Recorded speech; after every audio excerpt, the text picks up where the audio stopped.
자, 일단 이 가장 핵심적인 것만 음, 먼저 이야기를 드릴게요.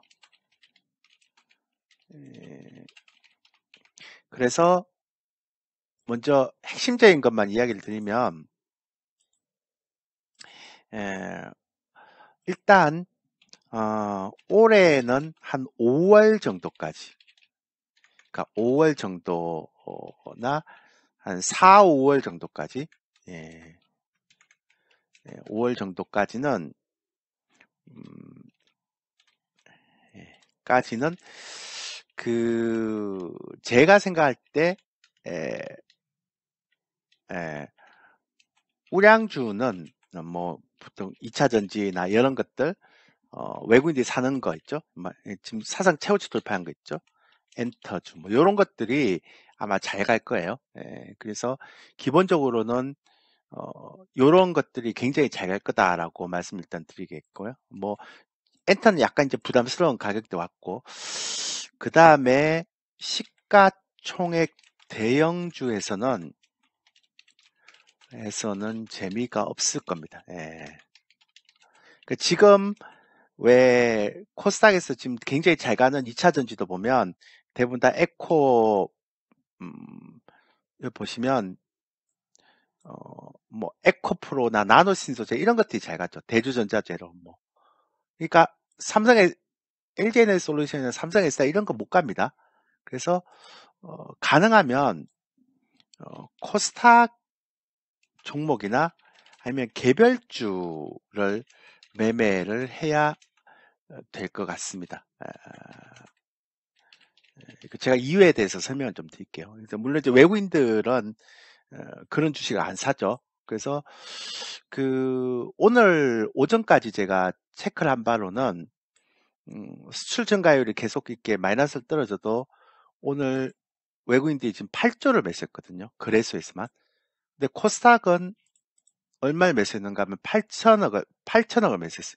그러니까 거래소가 코스닥에 10배를 매수했는데도 보면 지금 외국인들이 그러니까 8조를 매수했죠. 그러니까 거래소. 근데 외국인들이 산 종목들을 보면 수익률이 별로 안 좋아요. 이렇게. 그러니까 외국인들이 샀던 1위에서 30일 보면 수익률이 별로 안 좋죠. 보시면 아시겠지만, 그죠?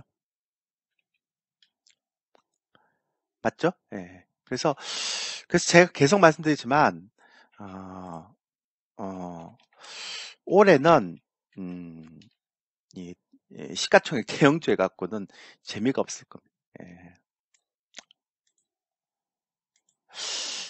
제 예상이 맞다면 올해는 정말 많이 상승해도 2700선, 진짜 많이 가도 2800선, 못 가면 2600선,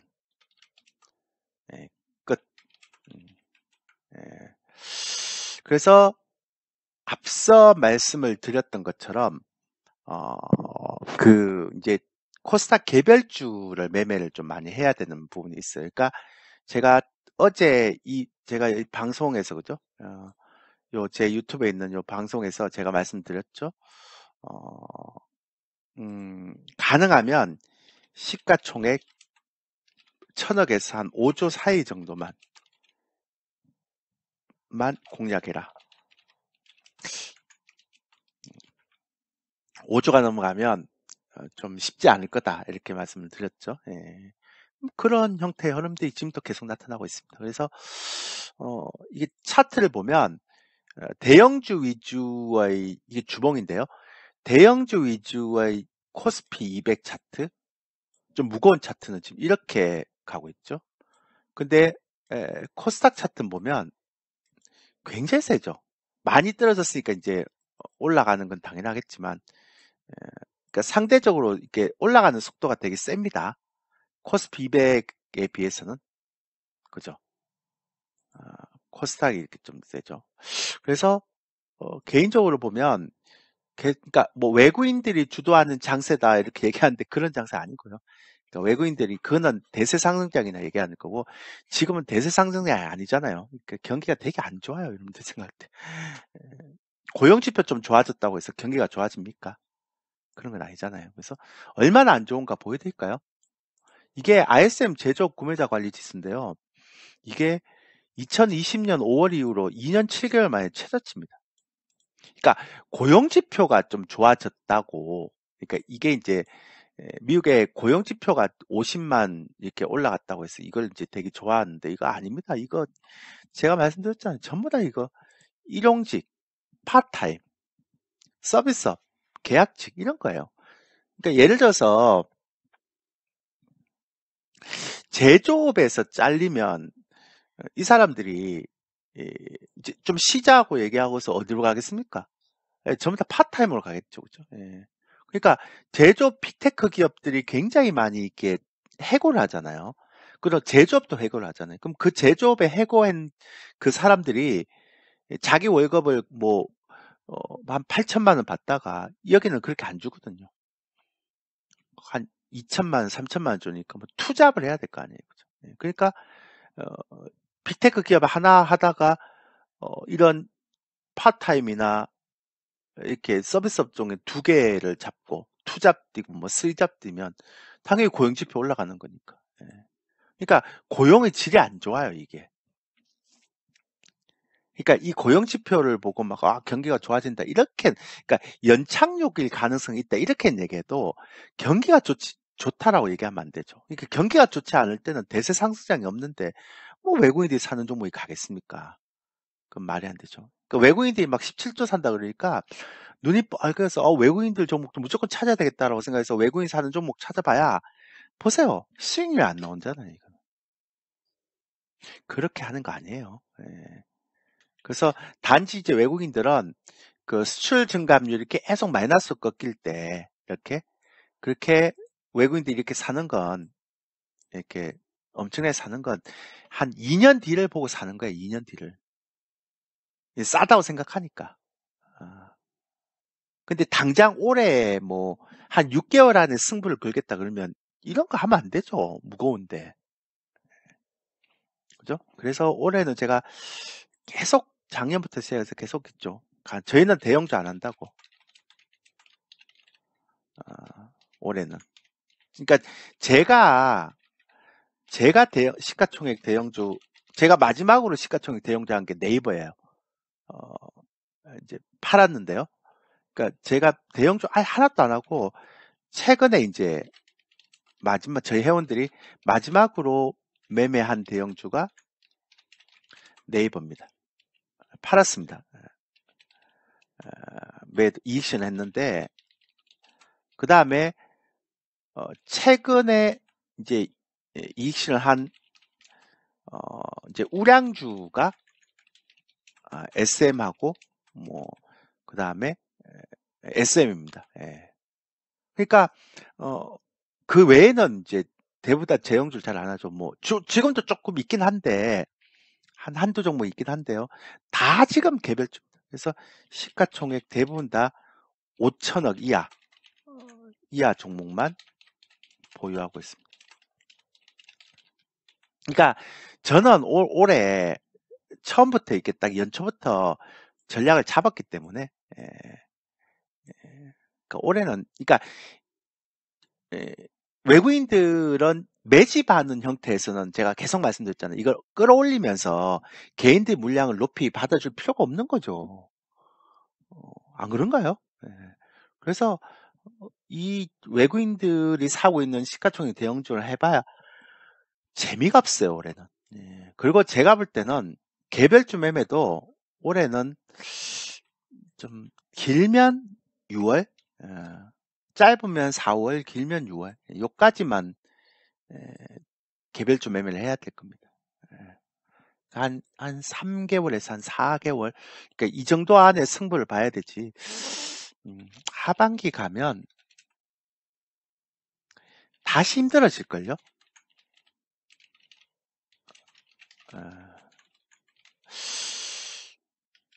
그러니까 상반기에 무조건 돈을 벌어갖고 이익 실현을 해놓고 이렇게 챙겨놔야 됩니다. 제 생각에는. 저는 내년 상반기에 나스닥 8,000선 갈 수 있다고 봅니다.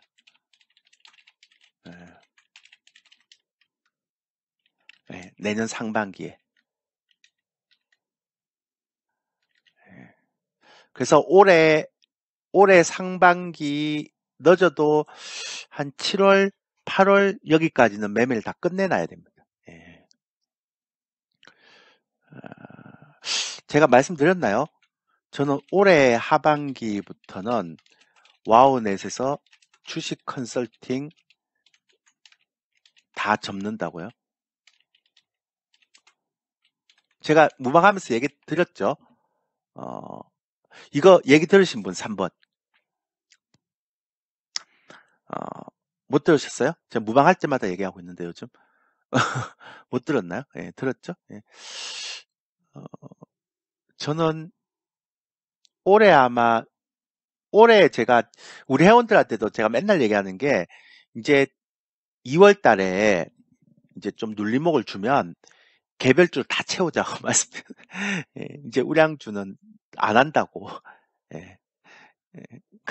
그러니까 내년 상반기에 나스닥 한 8,000선 가면 그때 이제 우량주 할 겁니다. 시가총액 상위 종목들. 예. 그때 이제 시가총액 상위 종목하고 저희는 이제 시가총액 대형주 안 합니다. 저희는 올해는 저는 관심 없습니다. 그리고 올해 하반기부터는 와원에서 주식 컨설팅 다 접습니다. 그러니까 파생으로만 컨설팅을 합니다. 그래서 내년 상반기까지는 아마 그러니까 올해 상반기까지 하면 내년 상반기까지는 아마 주식 거의 안 할 거예요. 제가 컨설팅 자체를 안 할 겁니다. 다 접을 겁니다. 그래서 마지막으로 이제 수익이 날 건데 제가 볼 때는 6월까지 이제 한 50%에서 한 80%, 그러니까 50%에서 한 80% 정도 로봇 같은 개념이죠, 그죠?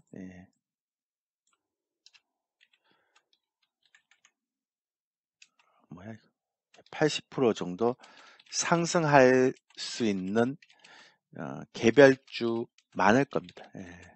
그러니까 많지는 않겠지만 적잖이 보일 겁니다. 그래서 그러니까 우량주는 가치고요. 그러니까 지수는 박스권의 가치고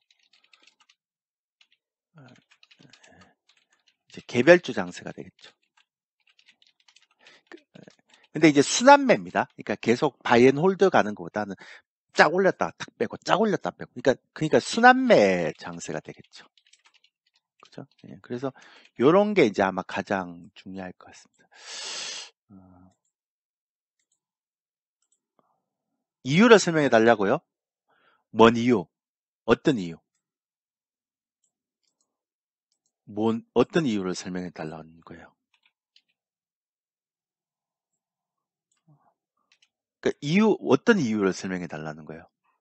뭐 내년에 나스닥 8천 가는 걸 설명해 달라는 거예요? 아니면 시가총액 상위 종목이 못 가고 개별주 장세가 간다는 걸 설명해 달라는 거예요? 뭘 설명해 달라는 거예요? 장이 안 좋으니까. 제가 주식 컨설팅을 접는 이유가 시장이 내년 상반기가 안 좋을 것 같으니까 접는 거죠. 그러니까 저는 올해 하반기부터 파생 컨설팅을 할 겁니다. 와우넷에서.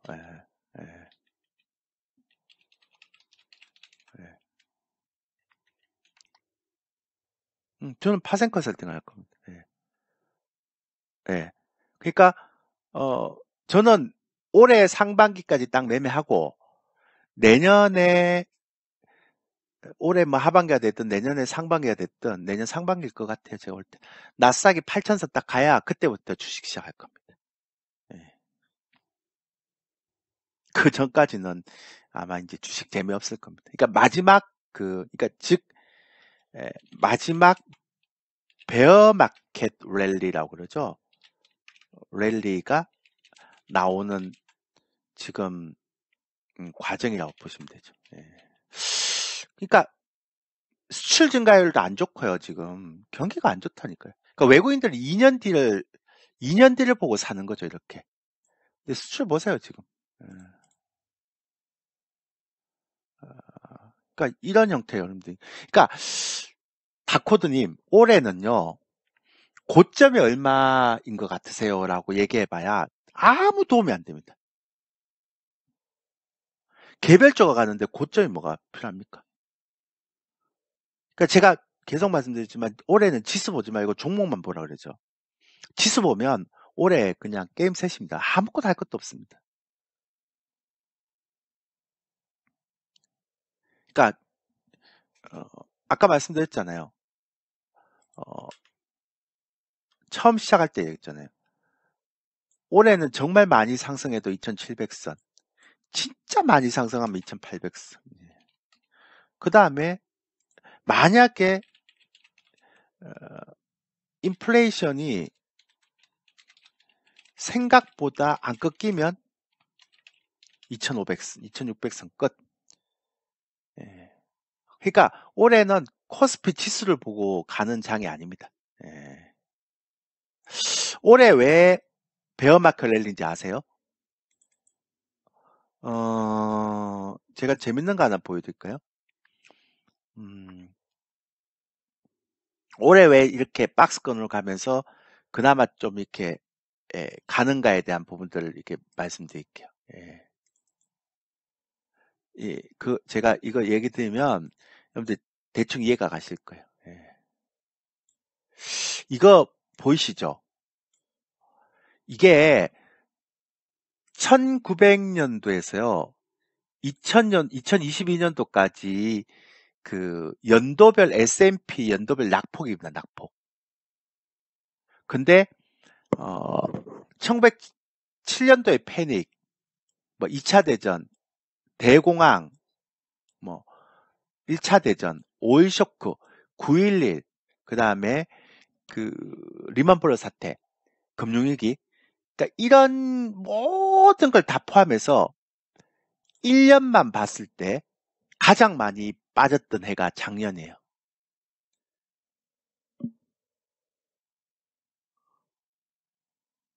그러니까 당연히 올해는 리바운딩이라는 베어마켓렐이라는 기술적 분석이 나와야 되겠죠. 이렇게.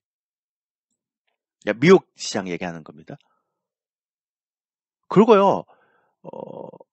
이렇게 기술적 분석 나오고 이렇게 또 빠집니다. 예. 이렇게 나오고 또 빠집니다. 이렇게. 그러니까 올해 이게 2020 너무 많이 빠졌으니까 작년에. 그러니까 올해 이렇게 반등하고 빠지죠. 힘들어요. 그러니까 우리 시장은 좀 덜 빠지겠죠. 2100, 2200 지키겠죠. 근데 미국 증시는 못 지킬 거예요. 아마 굉장히 비싸요. 지금 미국 증시는. 제가 볼 때 한국 증시는 그나마 좀 싼데 미국 증시는 좀 비싸요. 예. 그래서 올해 이렇게 기속 반등 나오는 이유는 지금 S&P 500의 연도별 낙폭을 봤을 때 역대 최고치예요. 그러니까 당연히 그러니까 어느 해보다도 작년이 많이 떨어졌으니까 이 뒷파동이 나와야죠 이게. 예. 그래서 올해 그냥 기속 반등이 나오는 거예요. 근데 그 뒷파동이 얼마나 나올까요? 나와봐야 뭐 얼마나 많이 나오겠어요? 그러니까 제가 볼 때 한 2600, 2700까지 나왔다가 그냥 다시 떨어지겠죠. 근데 그 나오는 과정도 조금씩 가는 거예요, 그냥. 그러니까 시가총액 대형주보다는 훨씬 더 개별주가 재밌죠. 예. 그러니까 올해는 그냥 시황보가. 그러니까 예를 들어서 보세요. 외국인들이 8조를 사도 지금 수익이 안 나잖아요, 이렇게. 그러니까 자꾸 외국인들이 주도하는 장세가 온다라고 얘기하는데 외국인 주도하는 장세 안 해요. 얘는 주도 안 해요. 바보입니까? 아, 아니 외국인들이 바보예요. 그 어떤 사람들이 좀 외국인들이 주도하는 장세가 온다고 자꾸. 아니, 외국인들이 왜 주도합니까? 아니, 2021년도에 개인들이 66조를 갖고 있고, 2022년도에 16조를 갖고 있는데, 얘네들 이걸 주도해서 이 높은 가격에 얘네들 다 샀던 물량을 다 받아준다고? 외국인들이 바보예요? 아니, 안 받아주지, 당연히. 여기서 왔다 갔다 왔다 갔다 왔다 갔다 하면서, 이 지쳐서, 이 얘네들이 나오게끔 만들어야죠, 이렇게. 물량을 나오게 만들어야 되는데, 뭐 얘네들이 올해 뭐 3천석까지 올려갖고 이 물량을 받겠어요. 말 같은 소리를 해야지. 어차피 많이 가도 2,700이 마지막인 게, 2002년도에 16조 샀던 그 마지막 선이 2,700이에요. 이 3,000선 이상에서 개인들이 66조 샀는데 얘네들은 절대 안 받죠. 아니, 경기 수출이 막 떨어지고 있는데 물량을 싸게 잡을 수 있는데 왜 그거를 위로 치면서 받겠어요? 왜 개인들의 물량을 더 높이 사주겠냐고, 외국인들이. 안 그래요? 그래서 어떤 분들이 자꾸 외국인들이 주도하는 장세가 온다고 그러는데 뭔 외국인들이 주도하는 장세가 오는지 모르겠어요. 그러니까 밑에서 물량을 다 받았다면, 그래서 코로나 때문에 이렇게 탁 떨어져서 막 쫙 땡기는 그때라면 가능하겠죠. 근데 지금 악성 매물이 다 들어가 있는데 이 악성 매물이 이렇게 다 들어가 있는데 뭔 외국인들이 이걸 받겠다고, 말이 안 되잖아요. 이해되시죠, 여러분들? 그러니까 얘네들이 살 때 막 치면서 안 사니까 얘네들이 샀던 그 전부 다 마이너스잖아요. 예. 이제 포스코 케미칼은 조금 올라가서 플러스 많이 났겠다. 오늘 7% 갔으니까. 그죠? 그 나머지는 다 마이너스예요. LG에너지 솔루션도 못 가고 있고. 그러니까 에코 프로도 그렇고, 뭐 최근에 봤던 2차 전지 있죠. 그 작년부터 시작해서 외국인들 평균 닦았지만 하나도 그게 들어가 있지 않아요. 다 개별주 들어가 있지. 예, 그죠? 근데 제가 조금 부담스러운 거는,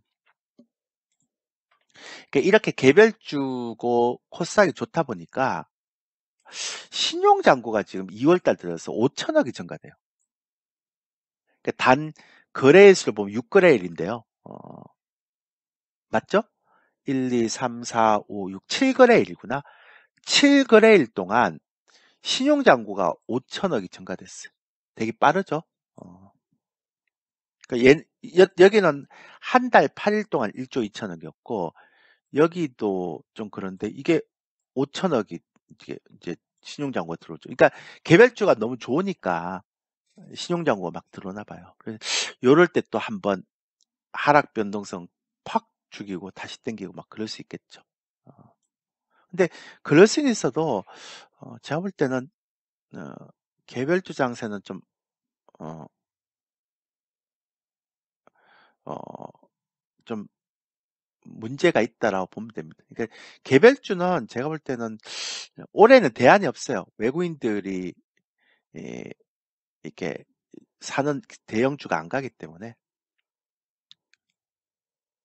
올해는 올해는 제가 볼 때는 대안이 없어요. 그래서 개별주도 다 가는 건 아니고요. 확실히 모멘텀을 가지고 있는 섹터들이 가는 거죠. 그러니까 옛날처럼 묻지마 테마는 없다라고 보는 게 맞겠죠. 그죠? 그래서 이제 말씀드리는 거죠. 그리고 지금은 또 개별주도 다 가는 게 안 돼요. 왜냐하면 지금 작년 1월 달에 고객 예탁금이 71조인데 지금 올해 2월 달 46조거든요. 그러니까 돈이 계속 빠져나가요. 채권 시장으로 가든지 막 계속 빠지니까 주식을 잘 안 하죠. 그러니까 남아있는 사람들만 주식을 하는 거죠. 기관들 작은 돈으로 뭐 그래갖고 일단 올해 그 수익률을 맞춰야 되니까요. 그죠? 그래서 길면 한 8월 계속 그 개별주 순환매 장세가 나올 거예요. 아마 개별주 하시는, 그러니까 우량주를 하려면 2차 전지 말고는 없고 이제 개별주 하려면 개별주도 보면 조금 경쟁력이 되는 섹터들을 이제 아니면 확실한 모멘텀을 갖고 있는 섹터들 아니면 쉽지 않죠.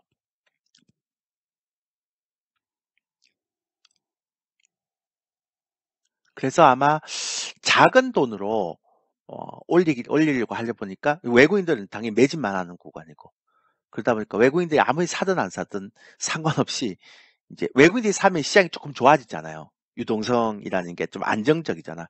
그럼 시장이 좀 안정적이면 이제 스마트머니가 와서 막 치고받고 왜냐하면 은행 금리가 또 떨어졌으니까 3%대인가 뭐 4%대 초반 이러니까 이제 은행으로 안 가고 스마트머니들이 들어와서 이제 개별주 막 매매해서 수익률을 이제 다시 올린다라고 보면 되죠. 그죠? 그런 형태의 흐름이라고 보시면 돼요. 그래서 제가 보기에는 어, 어, 제가 보기에는 올해는 개별주 장세다. 그래서 가능한 한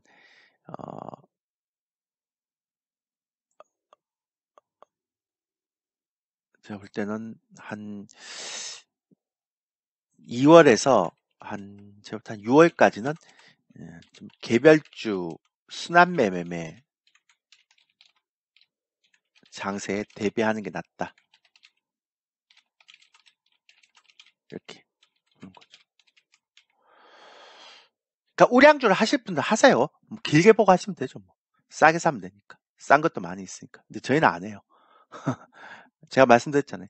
저희가 최근에 이익 실한 우량주가 2개가 있는데 네이버하고 SM하고 또 있구나. 예. 무거워서 그러니까 삼성엔지니어링도 이익 실현했습니다. 제가 좋아하는 종목인데요. SM은 6만 때부터 샀었고 다 이익 실현했습니다. 다 이익 실현했습니다. 그리고 이제 개별주만 갑니다. 라고 말씀을 드렸죠. 예. 예. 그러니까 바이오 쪽에 한 종목하고 나머지 다 개별주. 그래서 이제 2월 달부터는 본격적으로 이제 개별주를 매매를 하려고 매집을 하려고 생각하고 있습니다. 그러니까 약간 그 요게 있어서 신용장구가 이렇게 올라왔고 약간 변동성이 생기면 그럼 이제 제가 좋아하는 개별주를 다 사보려고 생각합니다. 그리고 6월 정도 되면 다 그만둘 거예요. 예.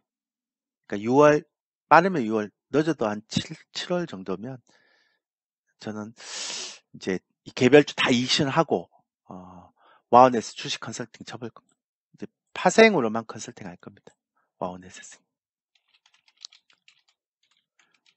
그리고 이제 언제 다시 주식 컨설팅 하는가 하면 제 예상으로는 뭐 빨리 올지 늦게 올지 모르겠지만 내년 상반기에 나스닥 한 8,000선 가면 이제 그때 아마 주식 컨설팅을 다시 하면 좋을 것 같습니다. 예. 그죠? 그렇게 생각을 하고 있습니다. 예. 제가 시장의 큰 흐름은 대부분 다 맞추지 않나요? 그죠?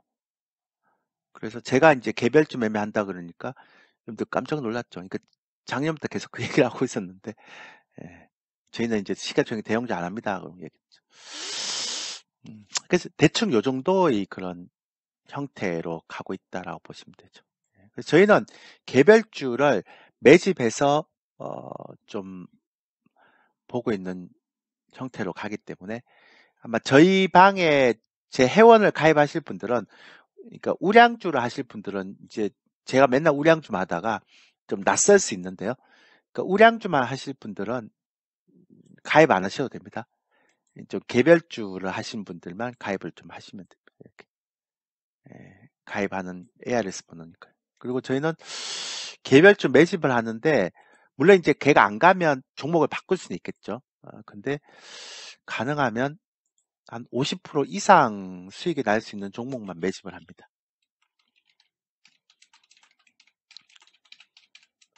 매집하는 그런 유형의 방이기 때문에 라이브 방송이기 때문에 그러니까 우량주를 하시는 분들은 저희 방에 들어오셔도 재미없을 겁니다. 그러니까 저희는 우량주라도 시가총액 5천억 이하만 합니다. 그러니까 개별주도 하지만 저희는 우량주라도 시가총액 5조 이하만 할 생각입니다. 올해는. 예. 그러니까 시가총액 5조 이하, 시가총액 1,000억에서 5조 이하 정도의 종목만 할 거기 때문에, 그러니까 그 이상의 우량주나 시가총액 상위 종목들을 하실 분들은 저희 방에 들어오시면 안 됩니다. 예. 제가 트렌드 자체를 올해 6월까지는 그런 쪽으로 잡았기 때문에. 예. 이해되시죠? 예. 자, 제가 이 라이브 방송 시황은 여기까지 하고요. Q&A를 제가 하기로 했잖아요. 예. 그러니까 혹시 궁금한 거 있으면 물어보세요. 그러니까 방송에서 제가 Q&A를 하겠다라고 했으니까 Q&A 안 물어볼게요. 종목 상담은 안 되고요. 자, 궁금한 거 Q&A를 할게요. Q&A를 하도록 하겠습니다. 자, 적어드리면 제가 말씀을 드릴게요. 얘기해보세요. 궁금한 거 없으세요?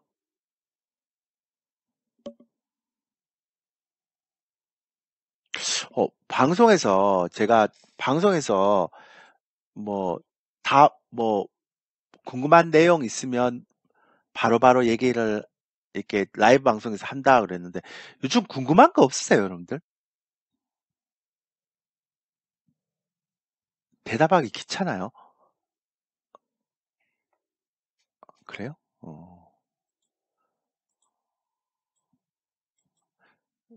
개별주 안 하면 요즘 개별주나 2차전지 안 하면 신나진 않을 거고. 전이상실인가? 이제 시작인데 개별주는. 그러니까 작년 12월 달에 이게 하락을 시키면서 물량을 받았고요. 1월 달에 1차 상승, 2월 달에 가벼운 눌림목, 하락 눌림목. 그 다음에 2월 말부터 6월까지 지수 박스권, 그리고 개별주 순환 매장세. 이렇게 보면 되지 않을까 싶어요. 네. 그래서 2월 달에 많은 종목들 사놔야 돼요. 네. 제가 볼 때 2월 달이 마지막 기회예요. 매수 기회. 네. 그리고 6월 되기 전, 6월까지는 다 팔고 나와야 돼요. 네. 빠르면 5월, 늦어도 6월까지는 다 팔고 나와야 돼요. 제 스케줄 상으로는 그렇게 돼 있어요, 일단.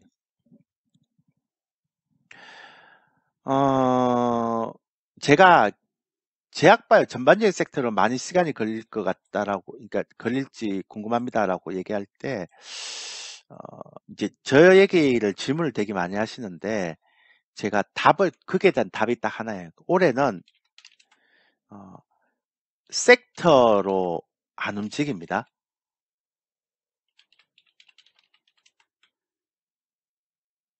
그러니까 올해는 섹터로 안 움직입니다. 그러니까 그럼 뭐로 움직이세요? 이러면 올해는 제가 볼 때는 섹터 안에 종목으로, 개별 종목으로 움직입니다. 그러니까 제가 지난번에 왜 그 엔터주 분석할 때 얘기 드렸잖아요. 기억나시죠? 제가 방송에 나와서 엔터주 분석했잖아요. 그죠? 그러니까 SM하고 JYP하고 움직임하고 그 다음에 하이브하고 YG하고 움직임을 한번 보세요. 그러니까 서로 다르잖아요. 그러니까 SM은 주주 가치에 대한 부분도 있어서 이렇게 가는 거고. 그래서 올해는 제약바이오 전반적인 섹터로는 많은 시간이 걸릴지 이렇게 물어볼 때 당연히 올해는 섹터로 안 움직입니다. 섹터 안에서 개별주로서 움직이는 거죠. 예, 그런 부분이 필요한 것 같아요. 예. 이해되셨나요? 정확한 답변이 되셨나요? 예. 아이고, 감사합니다. 오랜 팬인데. 제가 한국경제TV에 첫 출연이 어제 이제 밥을 먹으면서 이제 한국경제TV 첫 출연이 1999년도더라고요. 12월 달 제가 첫 출연했더라고요. 1999년 12월 달에 제가 한국경제TV 첫 출연했더라고요. 그러니까 올해로 방송 출연, 한국경제TV 출연한 것만 올해로 지금 24년째 출연, 25년째.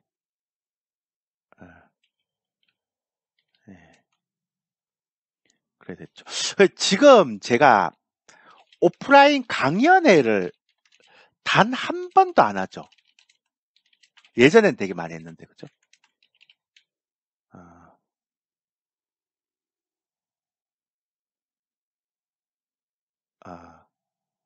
예.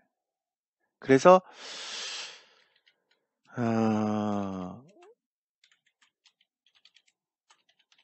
예, 이제 그렇게 이제 됐는데, 제가 오프라인 강연을 단 한 번도 안 합니다, 올해는. 예, 올해뿐만 아니라 작년에도 안 하죠. 예.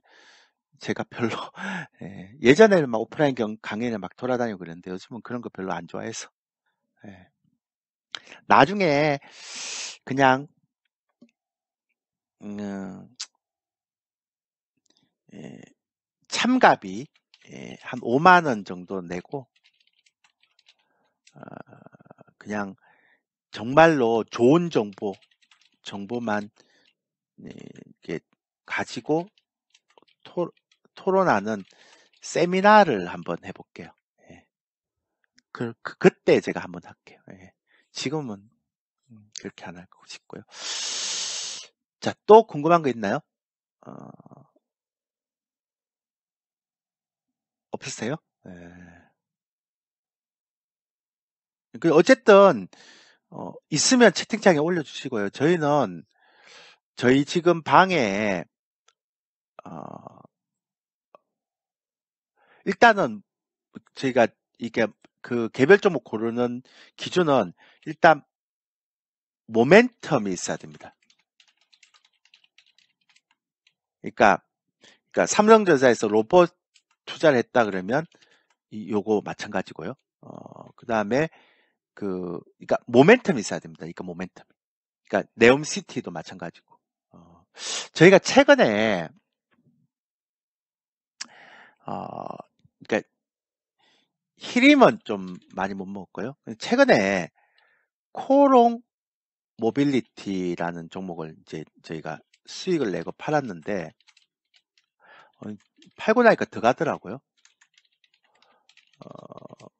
매도하고 나니까 더 상승하더라고요.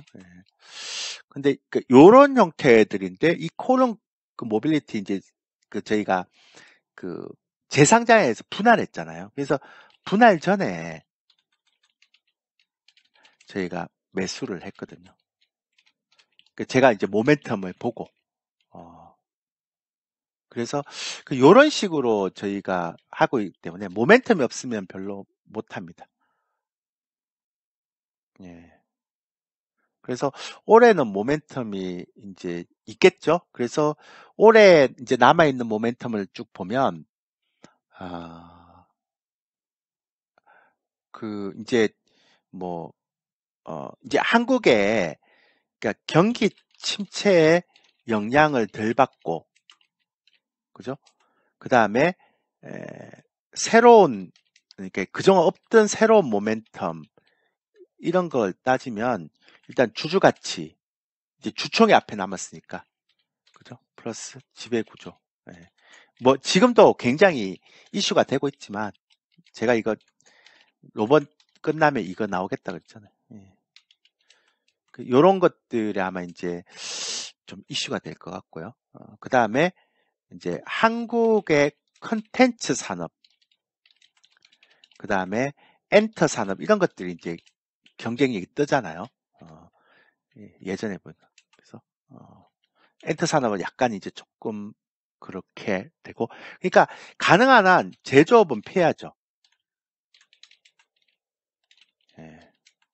그 다음에 성장주 쪽도 피해야 되는데, 근데 2차 전지는 너무 독점, 너무 이제, 예, 그, 이게, 일단 경쟁은 많이 생기긴 한데, 예, 당장은 이제 미국이 중국을 견제하니까, 예, 그죠?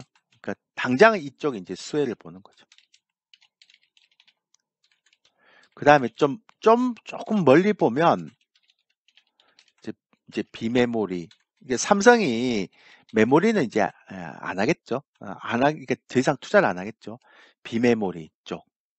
그 다음에 인플레이션 감축 법안. 작년에 너무 많이 가서 올해 이제 통째로 쉬어야 되겠죠. 예, 예.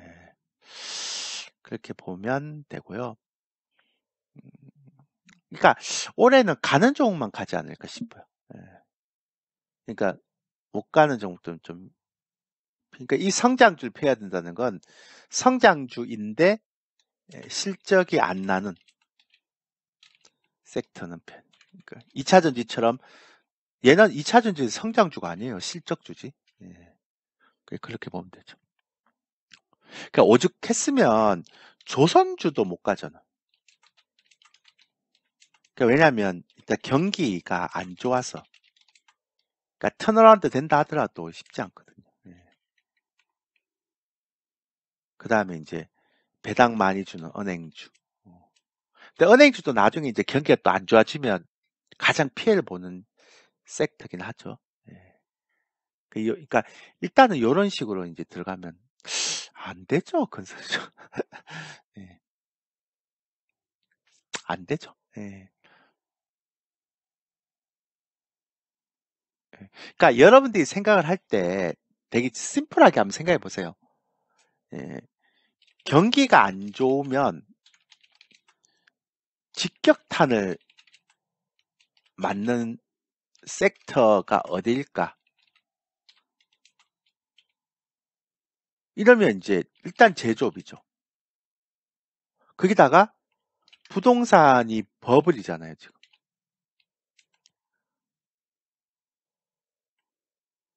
아, 그러니까 뭐 얘기할 필요 없죠. 왜냐하면 PF 시장도 지금 얼어붙었고. 그러니까 이 PF 때문에 증권주도 못 가고 있고. 그러니까 약간만 바꿔서 생각하면 돼요. 그러니까 저희 라이브 방송 회원들한테 계속 얘기해 준 게 그거거든요. 그러니까 이런 트렌드를 얘기해 줘요. 트렌드를. 그러니까 우리가 개별주를 하더라도 종목을 찾더라도 트렌드는 알아야 된다. 그러니까 트렌드에서 너무 벗어나는 종목은 좀 하지 않아야 된다라는 얘기를 많이 하죠. 어, 그렇게 얘기 드리는 거죠. 그러니까 제가 제일 좋아하는, 그러니까 작년부터 사서 제일 좋아하는 종목이라고 얘기했던 두 종목을 팔았어요. 작년에 우리 방에 한 번이라도 경험하신 분도 있으시면 제가 제일 좋아했고 우리 방에서 가장 많이 매수했고 그 다음에 샀다 팔았다 했던 종목이 이 두 종목이잖아요. 기억나시죠?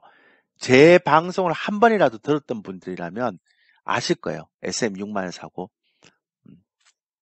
근데 이 종목을 다 제가 이익션을 했어요. 그리고 이제 개별 쪽, 이제 시가총액 500억 이하 종목만 가자. 이렇게 얘기했어요. 그러면 이제 끝난 거 아닌가요? 예. 제가, 제가 개별주를 한다. 그럼 끝난 거죠. 예. 그리고 아마 올해 하반기부터는 와우넷에서 주식 컨설팅은 다 접다. 파생 컨설팅만 한다. 이 얘기하면 이제 끝난 거죠. 그렇지 않나요? 예. 제가 그렇게 하겠다면 뭐 얘기 다 한 거잖아요.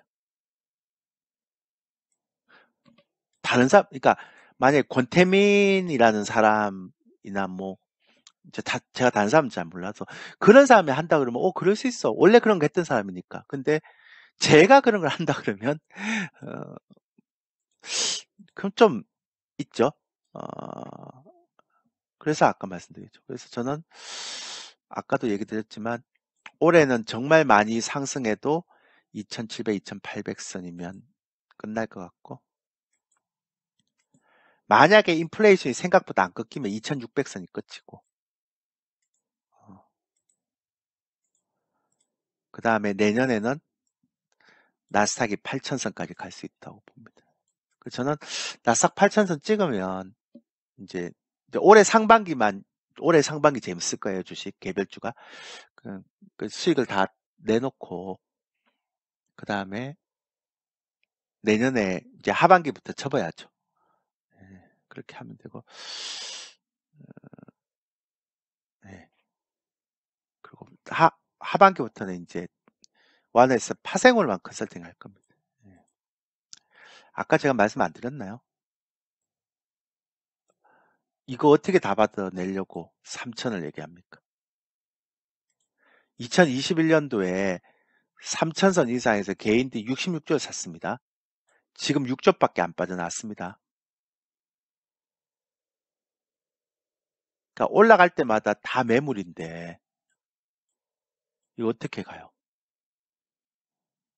외국인들이 17조 샀다고? 얘네들 시장 끌어올리면서 이거 받겠어요? 외국인들이 그렇게 산타클로스도 아니고 지금 밑에서 이걸 다 싼 가격에 받아내려고 하는 거지. 그렇지 않나요? 왜 얘네들이 3천까지 올리면서 이 물량을 왜 비싸게 사줘야 되는데? 그럴 이유가 하나도 없잖아요. 그렇지 않아요? 380님, 그죠?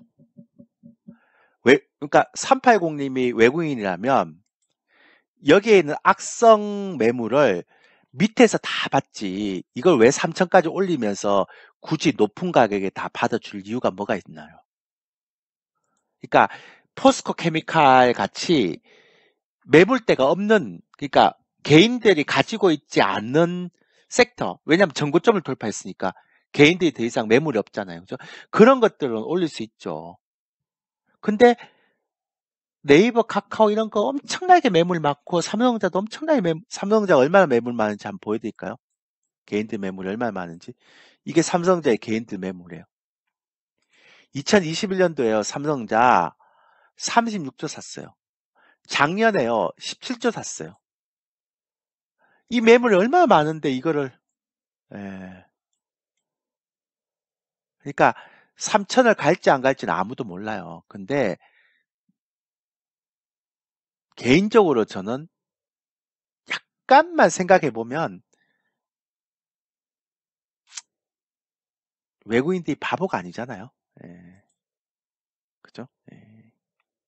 그러니까 제가 만약 외국인이라면 이렇게 낮은 지수대에서 저 3천선 이상에 샀던 개인들의 물량을 되게 싸게 받아서 한 1, 2년 동안 계속 싸게 받아갖고 이제 매물이 어느 정도 그러니까 적어도 한 66조 중에서 한 40조는 나와야 40조 정도를 2,600 이하에서 다 받아야 그 다음에 이제 나머지 20조는 올리면서 이게 받더라도 말이 되는 거죠. 그런 형태의 흐름이라고 보시면 되죠. 우리나라는 트레이딩이 아닌 주식 투자가 힘든 게 아니에요. 주식 투자도 가능한데 이제 앞으로는 그렇게 바이앤 홀드를 해서 계속 가져갈 만한 주식이 많이 없어요. 그러니까 엔터라든지 뭐 그러니까 글로벌 경쟁력이 되는 기업 있잖아요. 2차전지라든지 뭐 이런 기업들 말고는 이제 없어요, 없어. 제가 봐도 대한민국의 인구 구조라든지 산업 구조를 보면 이제는 그러니까 제가 자꾸 이제 글로벌리하게 그러니까 좀 이렇게 좀 이렇게 막 개혁을 해서 막 앞서 나가는 글로벌 리더 기업들이 잘 없어요, 우리가.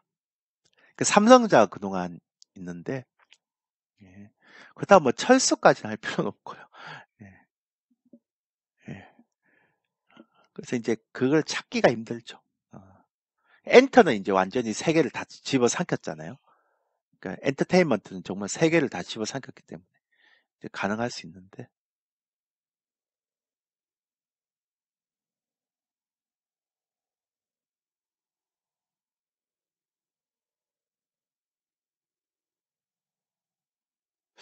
나머지는 좀 쉽지 않죠. 예. 근데 트레이딩도 나름 재밌어요. 2024년도 상반기나 어느 시기나 어, 어,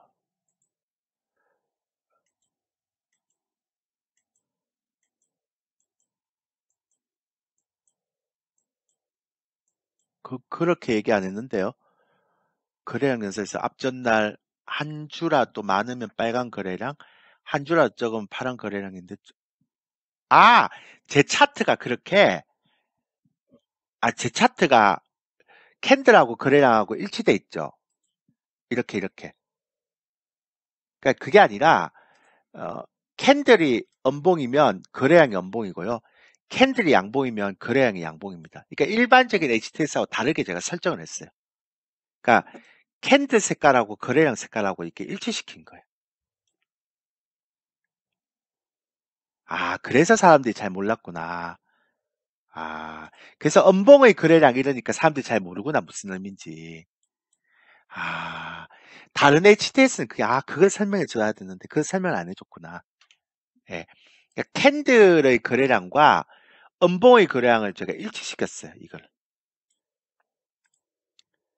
예. 그래서 말씀드린 거예요. 그리고,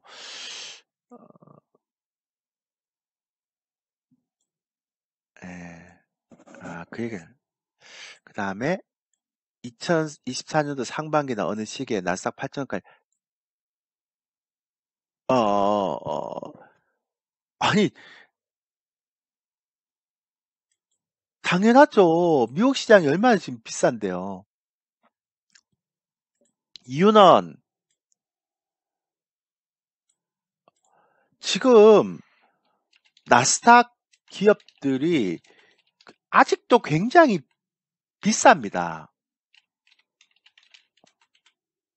그리고 이제 애플까지도 좀 위험합니다. 그리고 이번에 반등이 나오면서 실적은 안 나오는데 지금 주가가 올라왔어요. 그리고 지금 유동성을 쉽게 풀지 않잖아요. 않고 이렇게 돼서 쉽지 않을 것 같아요. 네. 아, 그죠? 그래서 이제 말씀을 드리는 거죠. 예.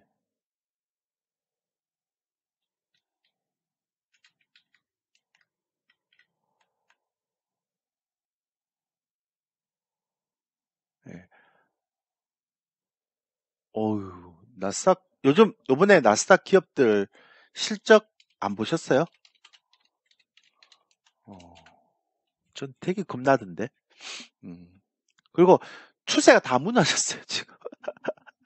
진짜 추세가 다 무너졌어요. 예, 예.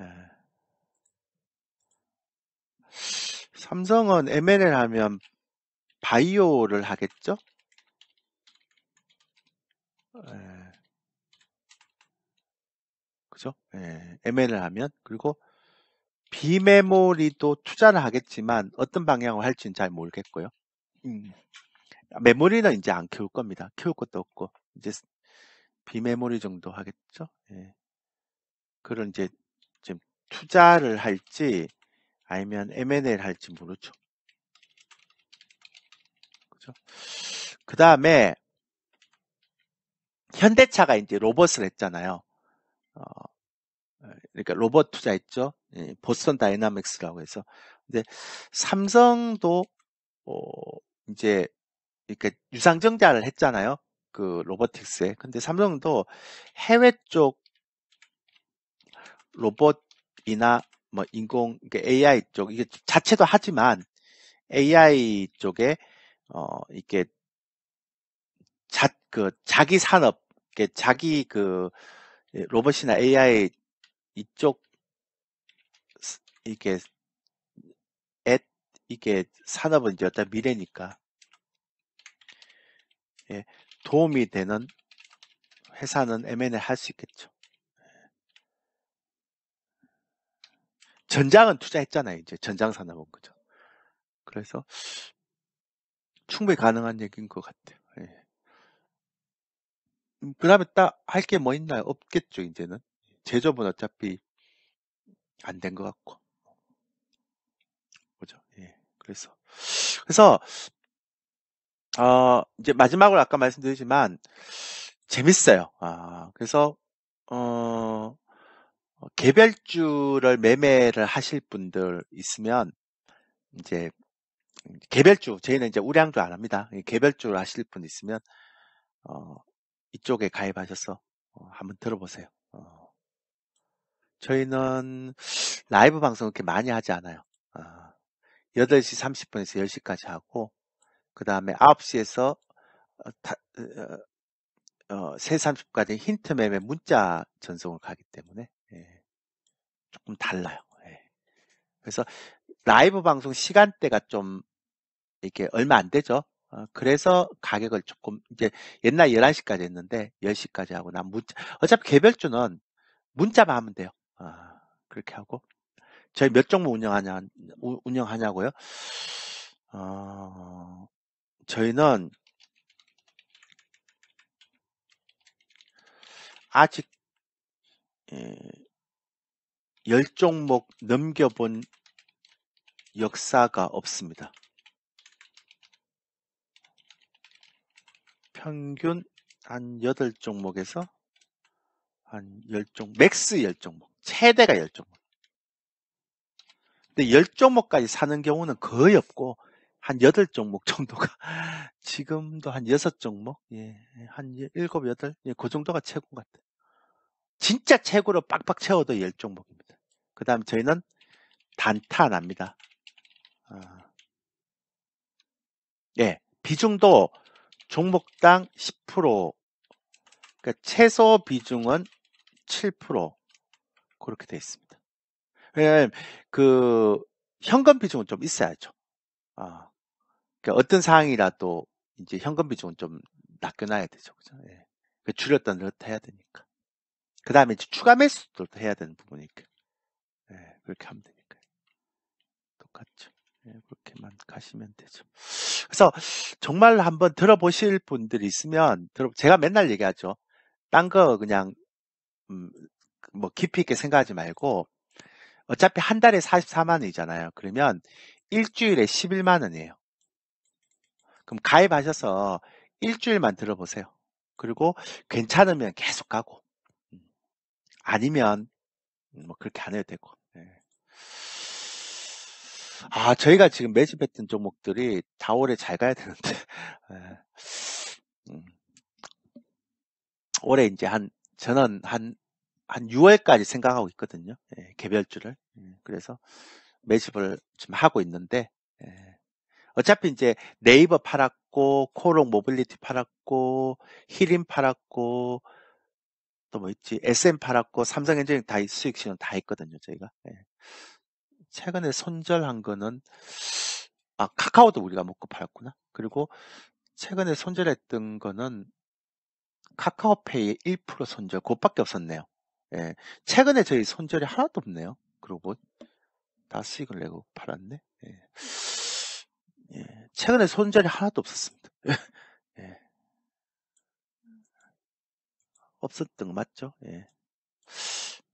그렇게 하고 있습니다. 그러니까 저희는 매집을 해서 올라오면 파는 형태의 흐름이기 때문에 그렇게 막 단타하고 이렇게 하진 않습니다. 그러니까 종목도 8종목에서 10종목 정도가 최고고요. 예.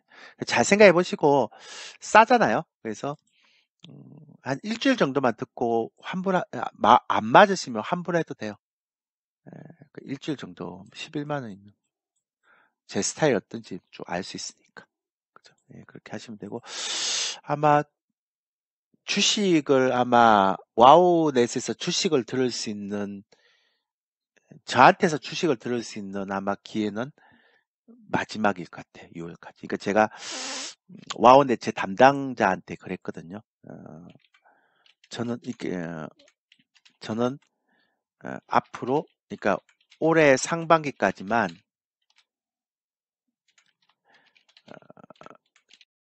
컨설팅을 하고 이제 앞으로는 이제 주식 컨설팅은 하지 않고 이제 파생만 컨설팅하는 전문가로 가겠다 이렇게 말씀드렸습니다. 이유가 있는데요. 그 이유가 뭐냐면 이게 와우넷은 계약이 있어요. 와우넷은 이렇게 되면 이제 제가 이제 예, 한국경제 TV 출연해도 이제 주식 이야기는 안 하겠죠. 근데 시장에 대한 이야기 할 겁니다. 그러니까 저희 회원들한테 얘기했어요. 이제 파생반을 하게 되면 파생반에서 이제 좀 길게 갈 수 있는 주식 얘기, 길게 묻어줄 수 있는 주식만 하고 나머지는 파생하자 이렇게 제가 말씀드렸거든요. 근데 아마 이제 제가 왜 이렇게 하는가 하면 이게 와운에선 이제 이게 전문가 활동을 하면 이제 주식 계약서를 쓰는데 작성하는데 이게 주식에 컨설팅을 하면 주식 매매를 못하게 돼요. 해두었습니다. 왜냐하면 뭐 작전 같은 거 뭐 이런 게 있을 수 있기 때문에 주식 하여튼 매매를 못해요.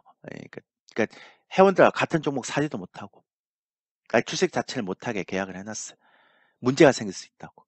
근데 이제 저는 이게 되게 불만이에요. 왜냐하면 전문가가 자기 돈으로 내가 그 종목을 살 정도로 자신이 없는데 그를 회원들한테 추천한다는 거는 좀 안 되잖아요. 그래서 저는 반대, 이게 좀 불만이긴 한데. 근데 이제 파생은 좀 다르죠. 왜냐하면 이게 시세 왜곡이라는 게 없죠. 그죠? 그러니까 주식은 개별주를 내가 추천하는데 이게 시세 왜곡을 막 할 수가 있기 때문에 이게 불법의 여지가 있지만 파생은 시세 왜곡이 없죠. 그래서 일단은 그것도 좋고 그 다음에 시장도 안 좋아 보이고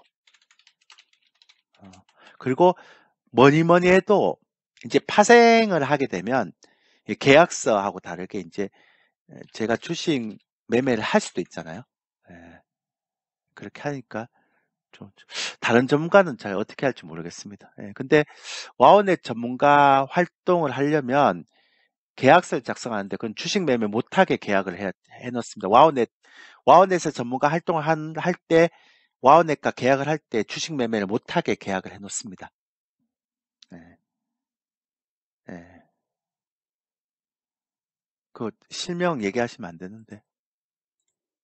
예, 예. 그건 모르겠어요. 어쨌든 기본적으로 이거는 못하게 계약을 작성합니다. 예. 주식 매매 못한다라고 이렇게 규정을 넣습니다. 만약 하면 페널티 들어가게끔 합니다. 뭐 약간의 사고를 터질 걸 방지해서 어, 그렇게 하겠죠. 그렇게 하고 그래서 저는 하반기에는 아마 파생 그는 제가 어떻게 할 수는 없잖아요. 그는 잘 모르는데 그까지야 제가 뭐 어떻게 감당은 못하겠지만 어쨌든 저는 개인적으로 제가 뭔 얘기하다 이렇게 갔죠. 그러니까 저는 개인적으로 이제 올해 상반기까지만 주식 컨설팅 하고요.